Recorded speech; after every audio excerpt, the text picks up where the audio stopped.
सुंदर रेसिपीज या माझ्या YouTube चॅनलमध्ये तुमचं सर्वांचं खूप स्वागत आहे। काही दिवसातच नारळी पौर्णिमा आणि रक्षाबंधन हा सण आहे। नारळी पौर्णिमा हा कोळी बांधवांचा पारंपरिक सण आहे। या दिवशी समुद्राची पूजा करतात, तसेच भगवान वरुणाची सुद्धा प्रार्थना करतात। आदरापोटी समुद्राला नारळ अर्पण करतात। त्याचबरोबर रक्षाबंधनाच्या दिवशी बहीण भावाला राखी बांधते। या दोन्ही सणाच्या दिवशी एक गोडाचा पदार्थ बनवला जातो, तो आज आपण बघणार आहोत। तो म्हणजेच नारळी भात। खाण्यासाठी अगदी उत्तम आणि बनवायला सुद्धा सोपा आहे। चला तर मग बघूया आपण नारळी भात कसा बनवायचा ते।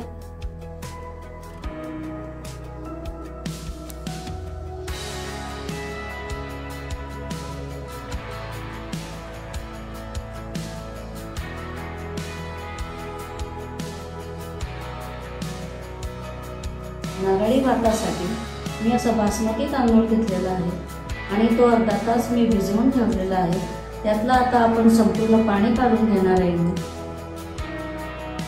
त्या भातातलं आपण संपूर्ण पाणी काढून घेतलंय मी। आता हे बघा,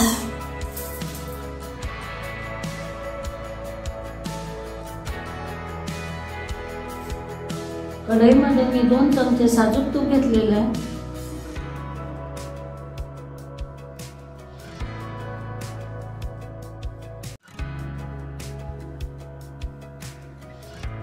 तूप आपलं तापलेलं आहे, त्यामध्ये आपण 4 लवंगा, 4 मिरे, 2 दालचिनीचे तुकडे, 3 वेलदोडे ठेचून घेतलेले आहे मी।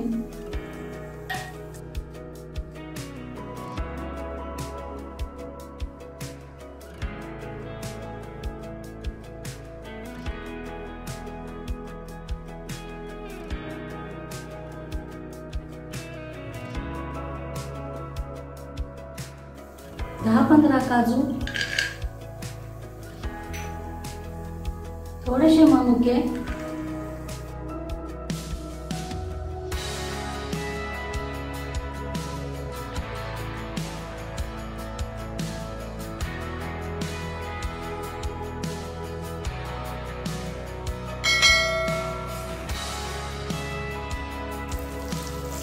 काजू आणि मनुके परतलेले आहे। त्यावर आपण तांदूळ धुतलेला टाकणार आहे। त्यामध्ये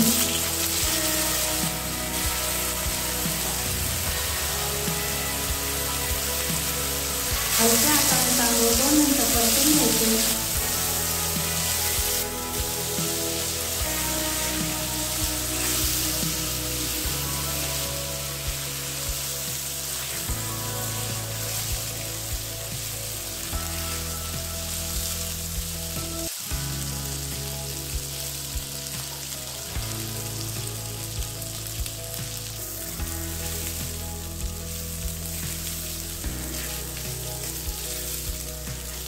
या 2 मिनिटं आपण तांदूळ परतून घेतलेले आहे। मी त्यामध्ये गरम पाणी घालणार आहे। आता 1 वाटी मी तांदूळ घेतलेला होता, आता 2 वाट्या मी गरम पाणी घालणार आहे त्यामध्ये।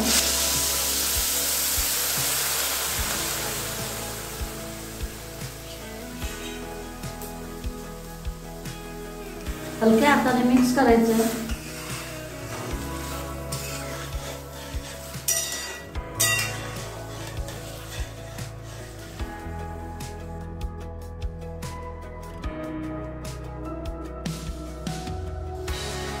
चवीपुरते मीठ,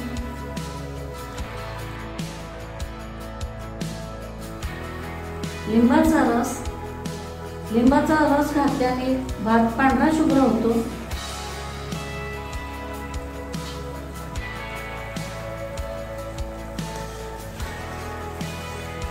मिक्स करून घ्यायचं पुन्हा।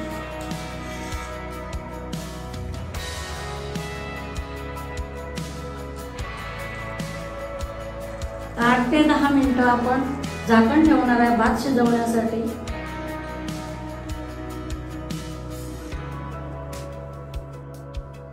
10 मिनिटं झालेले आहे। आता आपण बघूया भात शिजला की नाही। भात आपला शिजलेला आहे। हे बघा,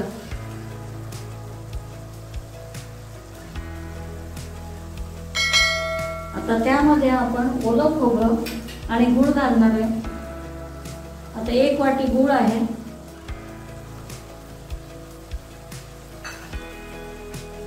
1 वाटी ओलं खोबरं,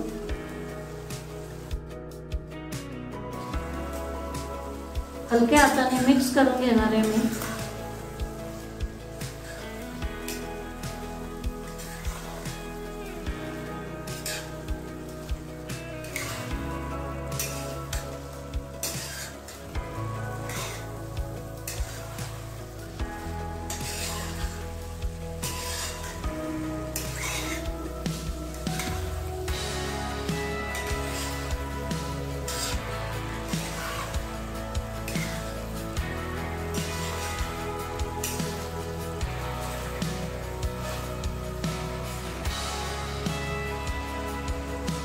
बस आपल्याला 3 मिनिटांसाठी झाकण ठेवायचं आहे।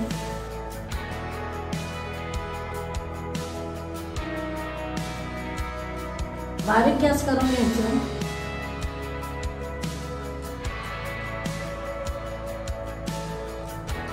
आपला नारळी भात झालाय की नाही आपण बघूया। वा, छान झालेला आहे, नारळी भात शिजलाय। हे बघ, मस्त मोकळा मोकळा झालेला आहे।